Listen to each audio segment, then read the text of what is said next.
त्यावेळेला डावलायला नाही पाहिजे होतं महाराजांना. खरं म्हणजे आता तुम्हाला महाराष्ट्राचे पण मुख्यमंत्री म्हणून बघितलं जात होतं त्या म्हणजे काळात. महाराजांनी जर काँग्रेस सोडली नसती आणि राष्ट्रवादीत जर महाराष्ट्राला गेले नसते तर एखाद्या वेळेस महाराजांचं नाव मुख्यमंत्री पदासाठी पण त्यावेळेला काँग्रेसनं पुढे केलं असतं. कारण महाराज आणि विलासराव देशमुख ही दोघंच हे होते त्यावेळेला. आणि तसं थोडं विलासराव देशमुख साहेबांना महाराज सिनियर होते आणि शेवटी मग मराठा राजकारण इमेज क्लीन काहीच आरोप नाही.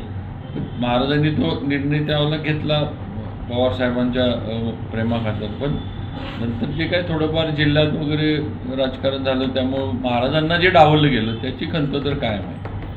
आणि त्यामुळं कसं आहे ठीक आहे महाराजांचं नुकसान नेतृत्वाचं झालं पण जिल्ह्याचं आणि राज्याचं पण फार नुकसान झालं. व्यक्तीबरोबर जिल्ह्याचं नुकसान झालं. म्हणजे आपण महाराज असते त्या काळात आणि समजा मंत्री सोडा पण जरी मुख्यमंत्री पदापर्यंत पण गेले असते महाराज नक्की जिल्ह्याची परिस्थिती वेगळीच असते.